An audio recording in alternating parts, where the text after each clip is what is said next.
주님께서 우리에게 주시는 말씀입니다. 47절 말씀. 한 무리가 오는데 12 중에 하나인 유다라 하는 자가 그들을 앞장서 와서 예수께 입을 맞추려고 가까이 하는지라 예수께서 이르시되 유다야 네가 입맞춤으로 인자를 파느냐 하시니, 예수님께서 잡히신 그 날의 내용의 본문인데요. 아시다시피 유다라 하는 자, 예수님의 제자였는데도 불구하고 주님을 팔기 위해서 가까이 왔습니다.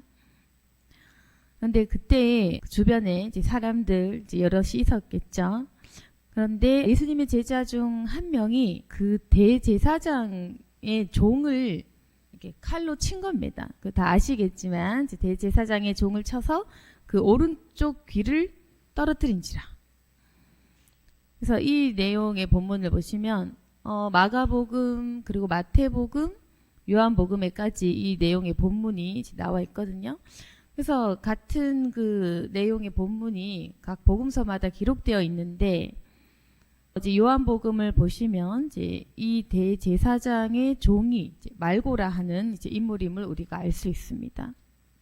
그리고 칼을 쓴 그 제자의 이름은 시몬 베드로라는 것 또한 알 수 있는데, 요한복음 18장 10절에 보시면 시몬 베드로가 칼을 가졌는데 그것을 빼어 대제사장의 종을 쳐서 오른편 귀를 베어 버리니 그 종의 이름은 말고라. 그렇게 기록되어 있거든요. 그래서 베드로가 대제사장의 종의 귀를 이제 베어버렸다. 그렇게 이제 이 사건이 된 겁니다. 근데 요한복음을 이제 보시면은 예수님께서 베드로에게 어떤 말씀하셨냐면 칼을 칼집에 꽂으라. 아버지께서 주신 잔을 내가 마시지 아니하겠느냐. 그래서 요한복음을 통해 알 수 있는 것은 아버지께서 주신 잔이다. 하나님께서 주신 고난이기 때문에 이것은 내가 반드시 겪어야 될 일이다 라고 말씀하십니다. 그래서 이렇게 예수님께서 잡히신 그 날 시몬 베드로는 예수님을 지키기 위한 행위라고 생각을 하고, 그리고 예수님을 지키고자 하는 그 의지를 가지고 예수님을 위해서 칼을 빼어든 거죠. 우리가 봤을 때는 굉장히 좀 잘한 거죠. 그러니까 아무도 나서지 못할 만한 상황에서 시몬 베드로는 예수님을 지키기 위해서 칼까지 들었던 자입니다. 네. 그만큼 시몬 베드로는 예수님에 대한 그 마음이 있었고 예수님을 위해서 물불 안 가리고 몸을 사리지 않고 그랬던 거죠. 근데 예수님께서 하신 말씀은 이 사건은 하나님께서 나에게 허락하신 것이다. 그래서 예수님의 해석은 이 일은 인간적인 일이 아니라 되어져야 할 일이다. 내가 치루어야 할 대가다. 이 일은 이루어져야 한다. 라고 이 상황에 대한 해석을, 이 일은 내가 감당해야 할 일, 이렇게 이제 보고 계심을 알려주신 거죠. 그렇게 아셔야 되고, 또 마태복음을 또 보시면 이 내용의 이제 본문 중에 마태복음 26장 51절을 보시면 또 같은 내용이 있습니다. 예수와 함께 있던 자 중에 하나, 베드로입니다. 베드로가 손을 펴 칼을 빼어 대제사장의 종을 쳐 그 귀를 떨어뜨리니 예수께서 이르시되 내 칼을 도로 칼집에 꽂으라. 칼을 가지는 자는 다 칼로 망하느니라. 그래서 마태복음에서는 이 사건을 기록할 때 예수님의 이 말씀까지 기록을 하고 있습니다. 네 칼을 도로 칼집에 꽂아라. 칼을 가지는 자는 다 칼로 망한다. 그래서 이런 그 예수님에 대해서 공격하는 무리에 대해서 칼로 네가 이렇게 했다가는 다 칼로 망할 것이다. 그래서 좀 질책한 거죠. 베드로의 그러한 행동을 질책하시면서, 그러면서 그 마태복음 26장 53절에는 어떤 말씀을 하시냐면 너는 내가 내 아버지께 구하여 지금 12군단 더 되는 천사를 보내시게 할 수 없는 줄로 아느냐. 내가 만일 그렇게 하면 이런 일이 있으리란 성경이 어떻게 이루어지겠느냐. 그래서 어떤 말씀을 예수님께서 하셨냐면 베드로야, 지금 네가 칼로 이런 일을 했다가는 네가 칼로 망할 거야. 내가 지금 능력이 없어서 당하는 줄 아느냐? 내가 아버지께 구해서 내가 정말로 원한다면 12군단 더 되는 천사를 보내어서 내가 그렇게 내 몸을 지킬 수 있는데 지금 이 일은 내가 자원한 모든 일이 이루어져야만 하는 하나님의 계획인 줄 모르겠느냐. 이 일은 성경에서 이루어지리라 한 그 일들이다. 그래서 예수님의 죽음에 대해서 계속 알려주시는 거죠. 그래서 이 말씀 보시면은 우리의 시선과 예수님의 그 시선이 완전히 다르다는 것을 알 수 있습니다. 그리고 예수님께서 베드로의 심령을 그 심중까지 꿰뚫어 보고 있다는 것 또한 우리가 알 수 있습니다. 그게 뭐냐면은 예수님께서는 이 땅에 잡히시고 갇히시고 매 맞으시고 십자가의 죽음을 감당하시려고 이 땅에 온 거잖아요. 그 자체가 목적인 겁니다. 이 땅에 오신 이유 자체가 우리 죄를 갚기 위해서인데 그 방법으로 죽기 위해서 잡히기 위해서 사람들에게 핍박을 받기 위해서 온 것입니다. 근데 우리가 이제 이걸 이해를 잘 못하는 겁니다. 아니 어째서 그런 일을 하십니까? 그리고 왜 그런 일을 해야만 합니까? 그런데 만약 예수님께서 하신 일도 그 제자들은 예수님 편이니까 그 일을 이해도 못했지만 만약 우리 자신에게 나와 같은 길을 걸어라. 너도 나와 같이 해야 한다라고 하시면서 만약 예수님께서 너도 나같이 핍박받고 사람들을 용서하기 위한 삶을 살아야 한다고 하면 우리 또한 이해를 못하는 거죠. 그래서 이 용서의 이유를 가르치는 것이 상당히 제가 보기엔 좀 어려운 것 같아요. 그래서 아이들에게 성경학교를 통해서 서로 간에 뭐 다툴 때도 있고 아이들은 당연히 싸울 때가 있지 않습니까? 그러면은 이유가 다 있는 거죠. 뭐가 화가 나서 섭섭해서 어떤 이유들이 있고 그리고 싸움과 다툼이 일어나는 거 아닙니까? 근데 보통 그 아이들도 마찬가지고 우리도 그렇잖아요. 이제 시시비비를 우리는 가리는 걸 좋아하는 거죠. 원인과 결과를 따지는 걸 우리가 굉장히 이제 당연하다고 여기지 않습니까? 원인이 있으니까 결과가 있고 내 마음이 이렇게 된 이유는 누가 이렇게 했기 때문에 이런 것이다. 이런 우리가 그 시시비비 따지고 원인 결과를 얘기하고 싶고 내 사정과 내가 이렇게 된 과정을 얘기하고 싶은 거예요. 그래서 우리가 변명하고 싶고 내 마음을 토로하고 싶고 그게 너무 당연합니다, 여러분. 너무 당연하다고 생각하시고 계십니다. 분명히 그렇게 살고 계실 거예요.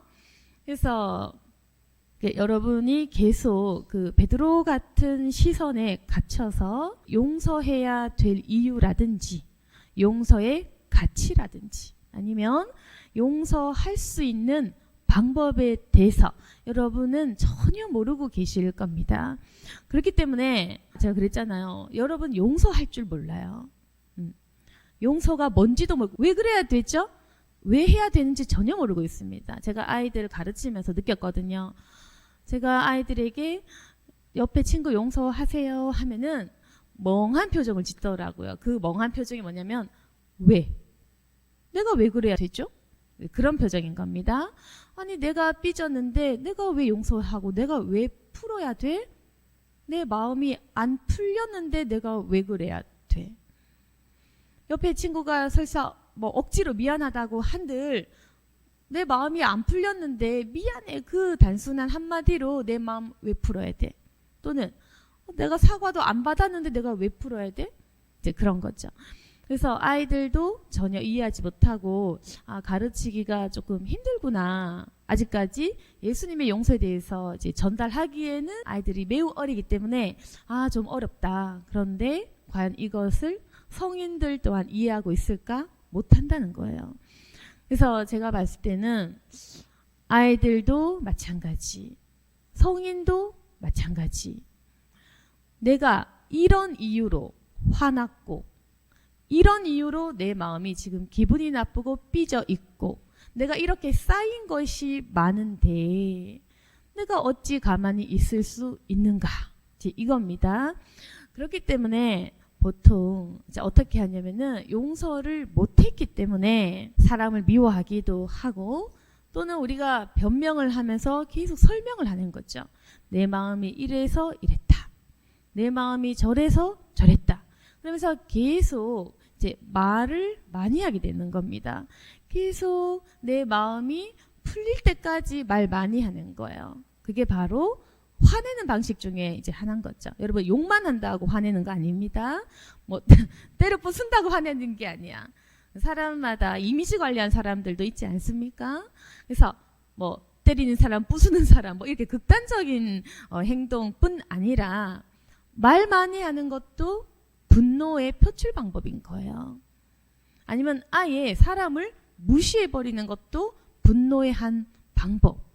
아니면 좀 교묘하게 티 안 나게 뒤로 몰래 건드리는 것도 분노의 표출의 한 방법. 여러분 성격에 따라서 교묘하게 좀 찌질하게 그리고 굉장히 얍삽하게 이제 이런 이제 갖가지 방법으로 우리가 용서를 못하기 때문에 계속 이런 방법으로 우리 안에 있는 미움과 분노와 화를 표출하고 있다는 거. 제 눈엔 다 보이는 거예요.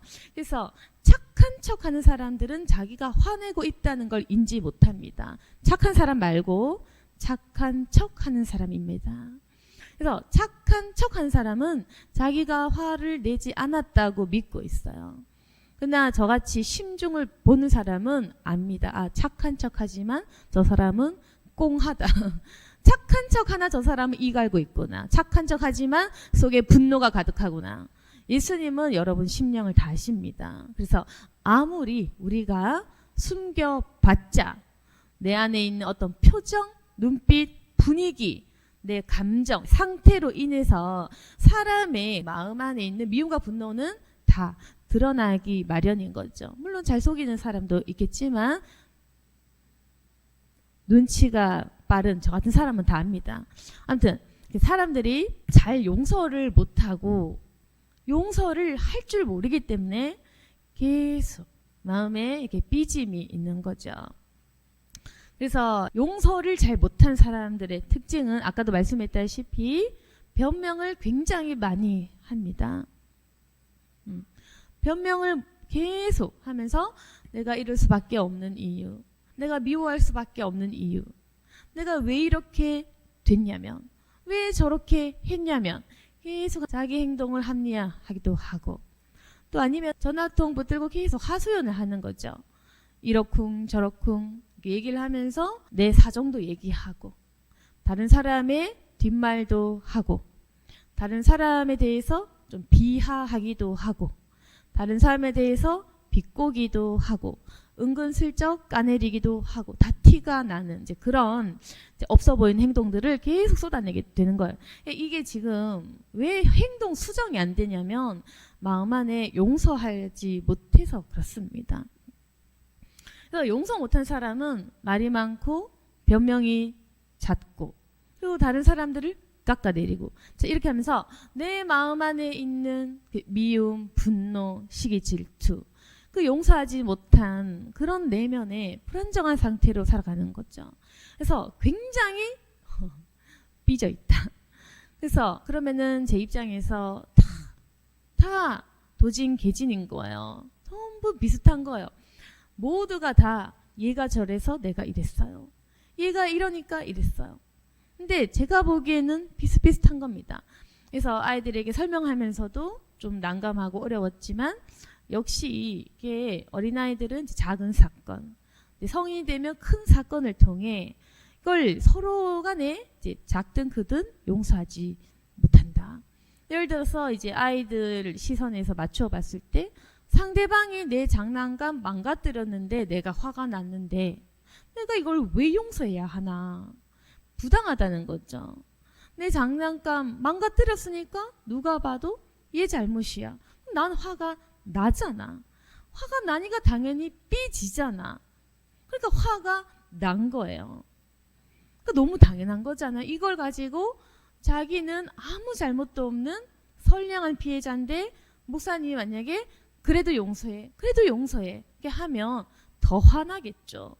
용서할 마음도 없고 용서할 이유도 없는데 피해자는 난데 내가 왜 용서해? 이렇게 하면 화밖에 더 나겠습니까? 그래서 용서를 가르치기가 어렵다는 거죠. 제가 왜 이 얘기를 했냐면은 모두가 다 자기는 피해자라고 느껴요. 나는 선량한 피해자야. 가만히 있는데 다른 애가 내 장난감을 망가뜨렸어. 여러분 다 이렇게 생각하고 계신 상태입니다.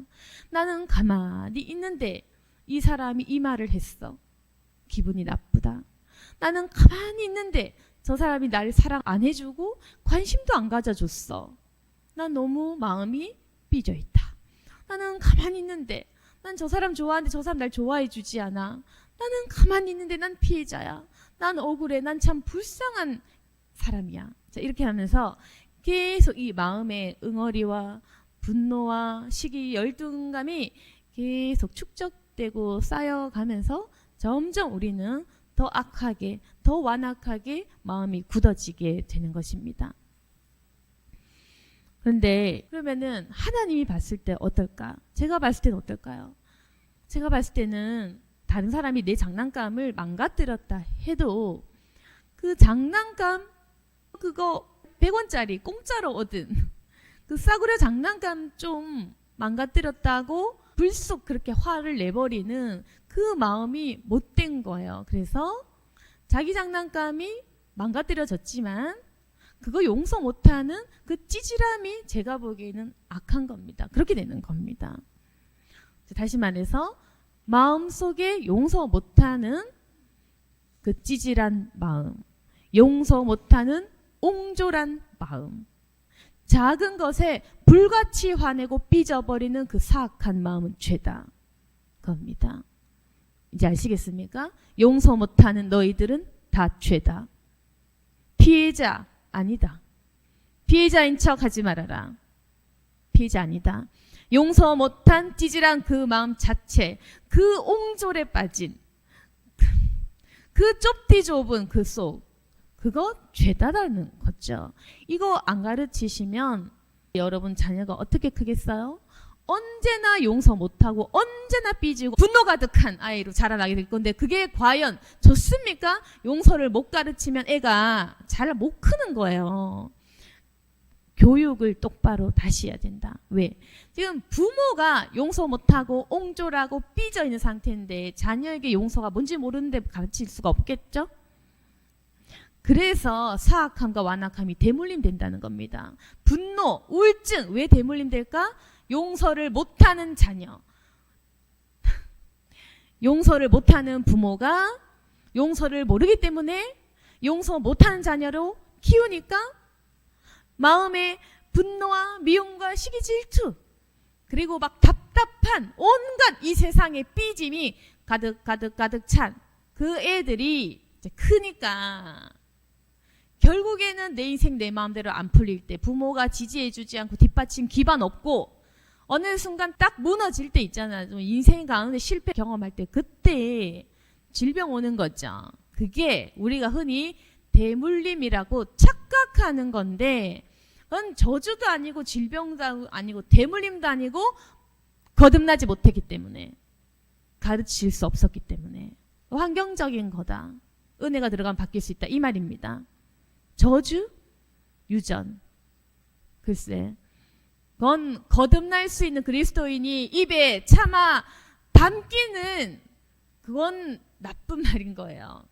그러니까 예수 피를 의지하는 사람, 예수 이름 의지하는 사람, 예수 이름을 거듭나 본 사람이 입에 댈 수 있는 저주, 대물림 그건 아니라는 거죠.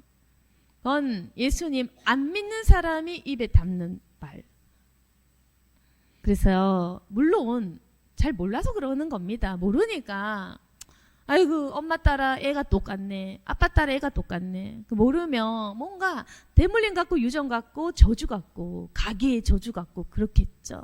근데 그 상황을 면밀히 따져보면 그게 아니라 거듭나지 못했기 때문에 용서 안 하기 때문에 화가 많고 싸움딱, 늘 분란, 갈등, 뒷담화 갈등과 소란을 피우는 그 부모가 자녀에게 그 모습을 그대로 보이면서 그렇게 가르치고 그리고 자녀가 화내면 같이 화내주고 같이 용서 안 하고 같이 따지고 덤벼 들고 말 많이 하고 분이 풀릴 때까지 입 대고 그 모습을 자녀가 그대로 배우고 자녀가 그대로 행동하고 그대로 밉게 행동하고 남에게 가서 그런 짓을 하고 왕따를 당하고 분노가 쌓이고 그러니까 그 집 부모 그대로 크는 거예요. 절대로 개선되지 않을 것이다. 내 인생 그대로 가는 건데 지금 이 세상은 스마트폰이 지배하기 때문에 더 완악한 세상이기 때문에 나보다 더 안 될 확률 99%. 아시겠습니까? 여러분 돈 투자해봤자 인성 안 고치면요. 애들은 기분이 안 좋으면 공부 못한다. 저도 머리가 되게 나쁜 편은 아니지만 내면이 불안정할 때 고등학교까지 공부 절대로 안 했어요. 그나마 머리가 좋아서 4년제 갔지만 저는 머리가 조금 있는 편이지만 공부 안 했다. 왜? 내면이 불안정하니까 마음이 우울하니까 죽고 싶으니까 공부가 안 되는 거예요. 친구 없고 무기력하고 짜증나는데 웬 공부. 공부는 언제 할 수 있냐면은 마음이 편안할 때 마음이 편안하고 여유가 있을 때 마음에 분노가 없을 때 내가 하고 싶은 것에 대한 열정은 그때 생깁니다. 이게 너무 당연한 걸 여러분이 너무 몰라서 가르쳐 드리는 건데 어떻게 하면 공부를 할 수 있느냐. 물론 학원도 가야 되고 지가 열심히 해야 되지만 여러분 답답하잖아요. 왜 우리 자녀는 공부를 싫어할까? 마음이 콩밭에 가 있어서죠. 왜 콩밭에 가 있을까? 잘 안 되니까. 친구도 적고 사람들도 날 미워하고 이 정신세계가 딴 데 빠져 있으니까 그러는 거예요. 부족하니까. 뭐가 잘 안 풀리니까. 친구 관계가 힘드니까. 당장에 친구도 없고 에?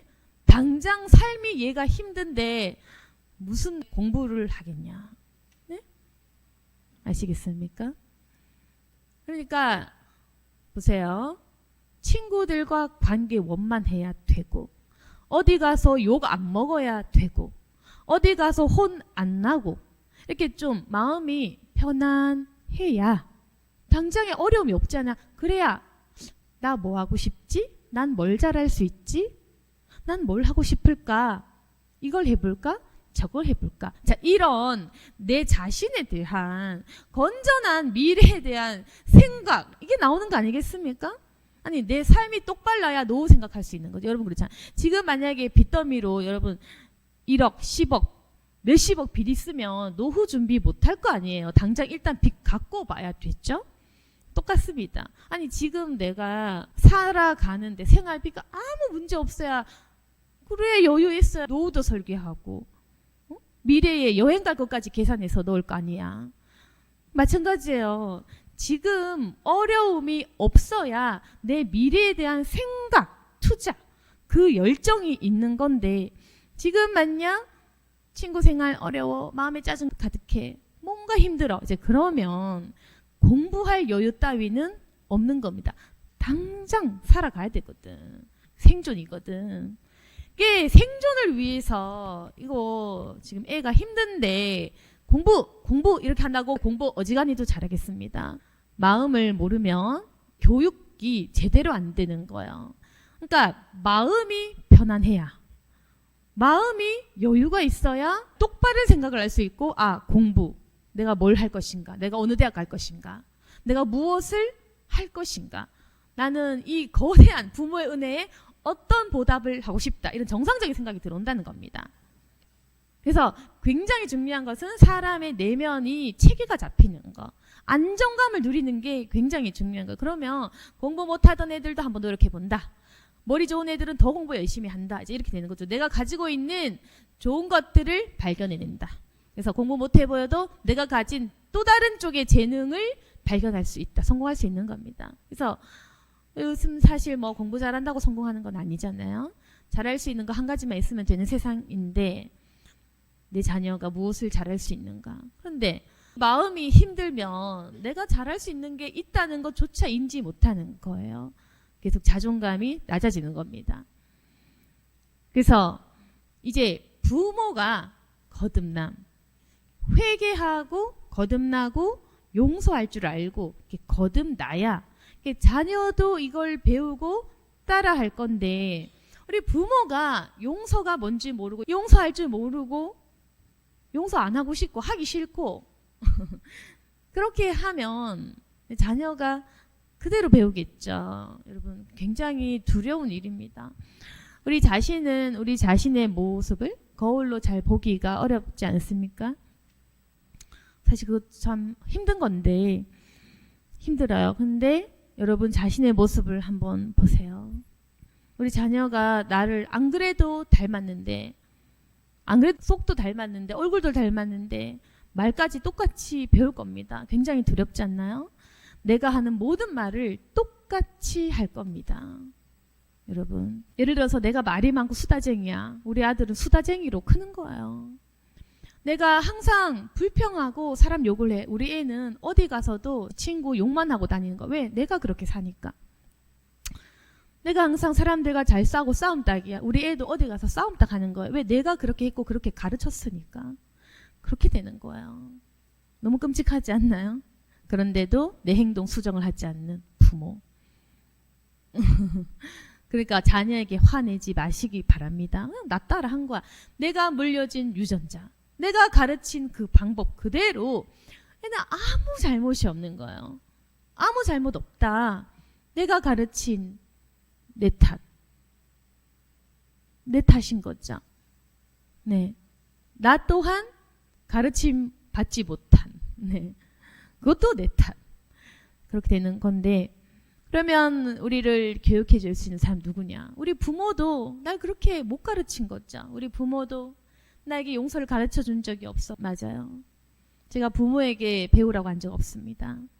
성경의 말씀으로 제가 배웁시다 라는 거지, 부모에게도 솔직히 말씀드리면 배울 거 없다. 훌륭한 부모 있는지 저는 구경 못 해봤어. 아무튼 부모도 배울 거 없어. 인간은 배울 거 없어. 사람은 누구나 배울 게 없어. 사람이란 존재는 늘 이기적이야. 늘 이기적이라서 용서의 표본을 보일 만한 그런 인간은 없어. 우리 부모도 용서 못해. 부모도 배울 게 없단 말입니다. 용서할 줄 아는 인간, 그건 없더라. 그래서 성경에 예수님 보고 배우셔야 돼요. 예수님은 우리를 용서하셨다. 그리고 베드로에게 말씀하시는 거죠. 이것까지 참아라. 이것까지 참아야 된다. 베드로는 내가 왜 참아야 돼? 아니 내가 예수님 사랑하는 마음을 했는데, 내가 의리판데 내가 왜 참아야 돼? 웃기지 마라 베드로야. 너는 나를 오늘 다 굴기 전 3번 부인할 자. 네, 여러분 베드로는 굉장히 억울했을 거예요. 자기는 다들 가만히 있는데 자기는 몸 안 사리고 있잖아. 예수님 잡으러 왔는데 자기는 막 몸 안 사리고 막 목숨 걸고 막 칼을 빼서 벤 거야, 사람을. 그거 굉장히 용기 있는 거 아닙니까? 의리파 아닙니까? 아무도 쫄아서 가만히 있는데 베드로 혼자 나서가지고 예수님 보호했다니까요. 그런데도 예수님은 면박 주는 거죠. 칼 드는 자 칼로 망할 것이다. 너 망한다. 어디 네가 나섰느냐. 넌 망한다. 에라이 녀석아. 이렇게 막 화를 낸 거예요. 왜? 예수님 보기엔 베드로 진짜 웃긴 겁니다. 오늘 3번 나를 모른다고 부인할 녀석이 지금 내가 잡히기 직전에 나 믿고 그렇게, 네? 의리 있는 척, 목숨 건 제자인 척 하는 그 죄가 역겨운 거예요. 예수님은 한번 생각해 보세요. 조금만 있으면, 몇 시간만 있으면 나 예수님 몰라요, 예수님 몰라요 하면서 막 도망갈 건데, 그런 치졸하고 비겁하고 누구보다도 생존의 진심인, 그리고 제일 먼저 물고기나 잡으러 갈 게 뻔한 그 베드로 기회주의자, 예수님 능력 있으니까 따라붙은 주제에 감히 조금 뭐 칭찬 한두 번 받았다고 사람들 앞에서 되게 수제자인 척하면서 막 칼 빼들고 잘난 척하니까 그게 얼마나 역겨웠겠습니까? 너는 오늘 다 굴기 전 네가 3번 나를 부인할 것이다. 그게 베드로의 참 모습인 것입니다. 그래서 우리가 만약 의리 있는 척, 믿음 좋은 척, 그거 다 거짓말인 것 아십니다. 너 잘 되려고 예수 믿잖아. 너 잘 안 될 때 도망갈 거잖아. 다 안다 얘기야. 너 지금 예수님 믿고 뭐 행복한 척, 믿음 좋은 척, 말씀 보는 척 하느냐? 너 조금만 예수 믿고 힘들어지면 넌 도망가고 교회 모른다, 예수 모른다 하며 너는 부인할 거야. 예수님이 보시는 모습은 바로 그겁니다. 그래서 예수님께서는 그 배신할 베드로, 그 치졸하고 비겁하고 겁 많은 베드로에게 그러니까 베드로는 자기 자신 모르는 거죠. 베드로는 자기가 굉장히 의리 있고 용기 있다고 생각했던 캐릭터거든. 근데 누구보다도 재빠르게 도망간 사람임에도 불구하고 이렇게 사람이 자기 자신 모른 거예요. 근데 그런 치졸한 베드로에게 예수님께서 뭘 가르쳐주고 싶었냐면 끝까지 예수님께서 얘한테 가르쳐주고 싶었던 단 한 가지 뭐냐면 참아라, 용서해라. 이제 이건데 마태복음 18장 보시면 21절에 그런 본문 나와요. 베드로가 어떤 그 질문을 했었냐면 주여 형제가 내게 죄를 범하면 몇 번이나 용서하여 주리까? 그래서 베드로가 예수님께 물었어요. 예수님 몇 번이나 저 용서해 줘야 될까? 그 당시에 가르치면 뭐 한 3번 용서해라. 이런 가르침이 있었는데 베드로는 그랬죠. 7번까지 합니까? 누가 나에게 죄를 지었어. 뭐 몇 번 용서할까요? 7번 할까요? 7번 많잖아 사실은. 그런데 7번뿐 아니라 1흔번씩 7번이라도 할지니라. 수백 번. 그러니까 영원히 끝까지 계속적으로 하라는 것이 예수님의 말씀이셨습니다. 그러니까 좀 일반적인 가르침 한 3번 해라. 네. 근데 베드로같이 믿음 좋은 사람은 7번 할까? 근데 예수님께서는 아니 70번씩 7번이라도 수백 번, 수천 번이라도 영원히 끝까지 너희들은 용서해야 한다. 왜냐하면 하나님께서 너희를 용서하셨기 때문에. 너희가 만약 형제 용서하지 않으면 우리 하나님께서도 너희들을 용서하지 않을 것이다. 마태복음 18장 읽어보시면 그 내용이 나오는 거예요. 너희가 이렇게 하나님께서 너희를 용서하셨는데 너희가 만약 형제를 용서하지 않는다면 하나님께서 그 죄에 대한 대가를 물으실 것이다. 그래서 예수님께서 베드로에게 이 용서에 대해서 수백 번씩 용서하라고 가르치신 적이 있고 또 오늘 본문에 끝까지 말씀하신 것은 베드로야 51절에 이것까지 참아라. 이것까지도 참아라. 뭐까지 참아요? 내가 사랑하는 예수님을 핍박하는 그 사람까지, 그 놈까지 참아라. 그겁니다. 그래서 예수님께서 말씀하신 거, 자, 횟수로는 수십, 수백, 수천 번, 양으로는 그만큼, 그리고 그 내용의 어떤 질, 어떤 종류까지 용서해야 되냐? 이런 종류까지도 참아라. 지금 우리를 죽이려고 잡으려고 온 사람, 내 생명을 해치려 온 사람, 그것도 네가 사랑하는 예수 그리스도, 네가 가장 아끼는 너의 주인, 예수님을 잡으러 온, 예수님을 심지어 죽이러 온 그 사람의 그 죄악까지, 그 사람의 그 폭력까지도, 이것까지도 참으라. 이것까지도 참으라고 하신 것입니다. 그게 여러분 아셔야 되는 거, 수제자인 베드로에게 예수님은 끝까지 가르쳤어요. 정말 끝까지. 이제 예수님의 머릿속에는 양육, 본, 가르침, 설파. 왜? 끝까지 못 깨달으니까 정말 너무 화가 나셨을 것 같은 것은 잡히시는 그날까지도 천지분간 못하고 예수님 뜻 파악 못하고 분위기 파악 못하고 예수님 능력 파악 못하고 자기 자신 모르고 폭력을 쓰고 예수님이 왜 이러시는지조차 이해 못하고 자기 자신이 잘났다고 어필하는 그 베드로를 보면서 분통 터졌을 것 같아요. 그래서 그 수지자인 베드로에게 이것까지 참아라 하시면서 예수님께서 자기를 치러 온 그 자들, 그 무리들, 그리고 그 안에 있는 그 뭐 경호원 역할을 하는 그 종 말고 이 사람의 떨어진 귀를 낫게 치유까지 해주시는 그 모습을 본을 보여주셨습니다. 예수님께서는 바로 보여주신 거예요. 나를 죽이러 온 자이지만 나는 이 사람의 귀를 낫게 해줄 것이다.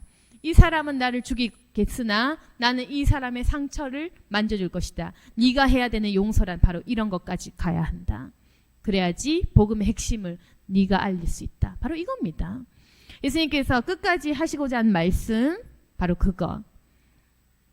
70번씩 7번이라도 용서해야 된다. 그리고 이것까지 네가 참아야 한다. 너는 어디까지 참을 수 있겠느냐? 네가 가장 사랑하는, 그리고 너를 사랑하는 예수 그리스도를 죽이러 온 이 완악한 무리, 이 사탄의 세력들, 이 무리까지도 네가 참아야 된다. 그리고 너는 너를 죽이러 온 사람이지만 너는 치료해줘야 돼. 나는 나를 죽이러 온 사람의 귀를 치료해 줄 것이야. 네가 해야 되는 치유는 이런 치유다. 네가 사랑하는 가족의 치유 아니다. 너를 해치지 않는 자의 치유 아니다. 너를 해치려는 자를 위한 치료. 그것이 내가 십자가에 못 박히는 이유다. 바로 그건 거죠. 여러분 아셔야 됩니다.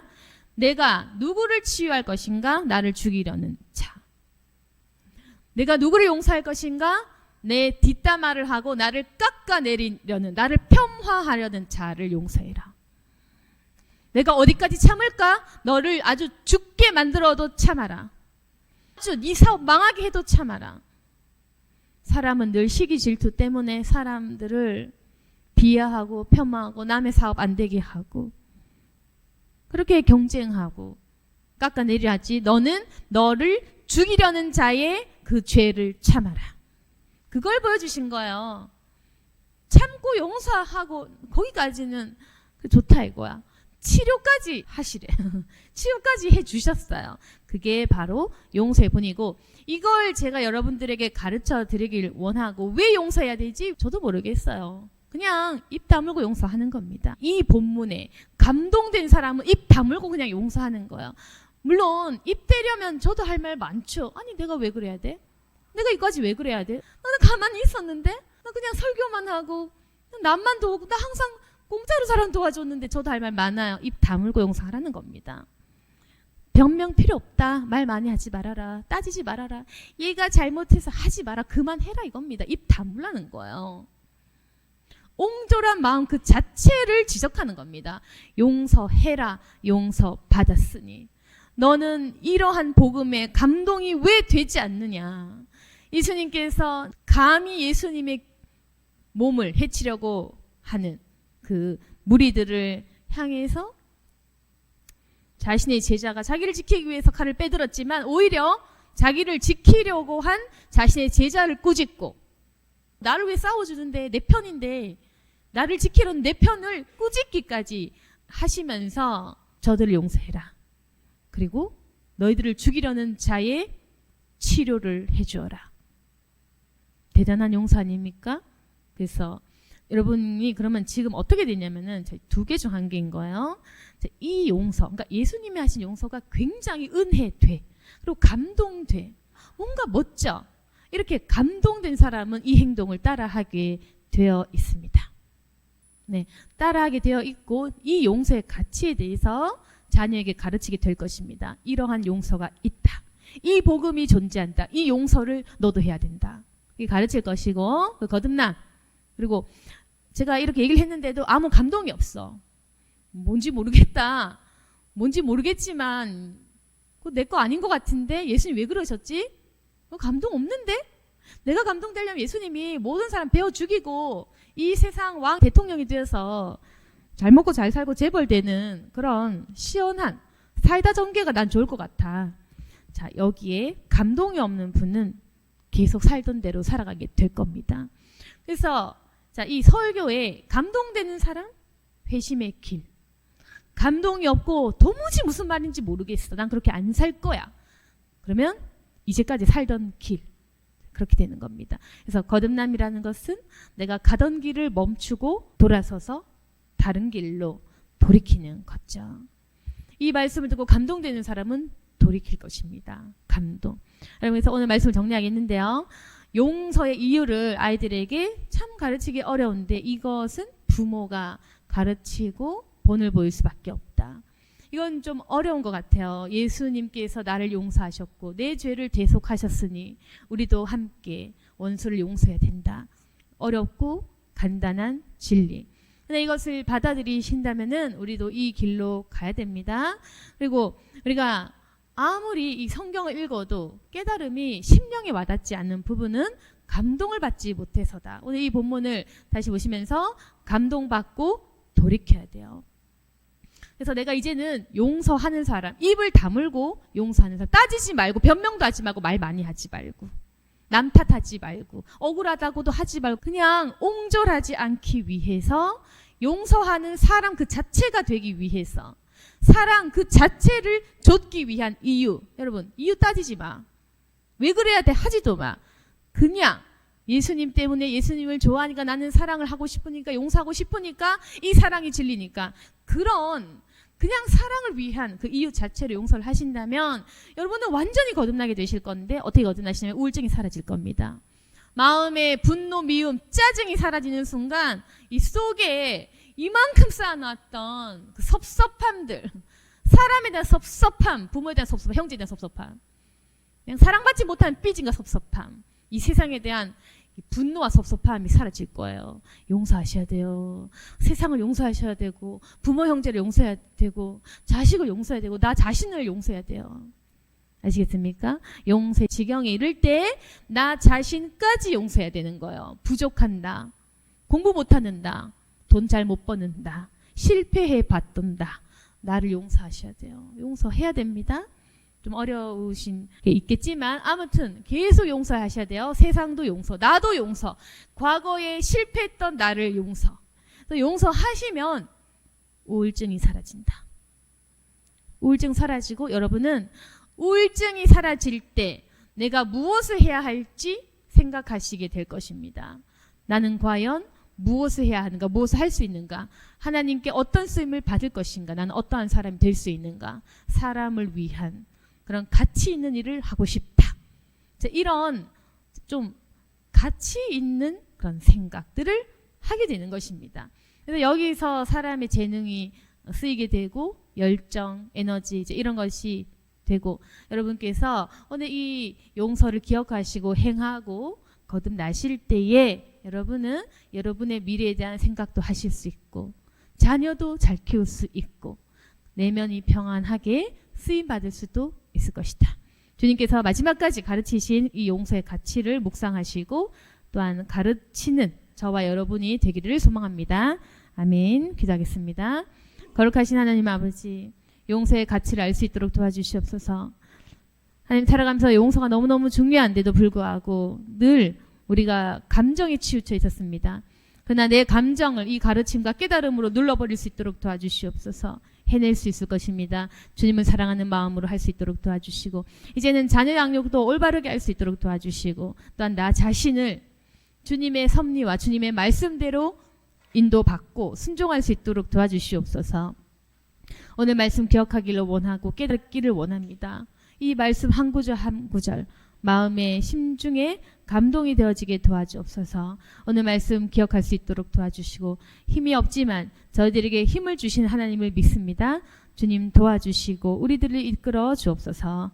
예수님 이름으로 기도드렸습니다. 아멘.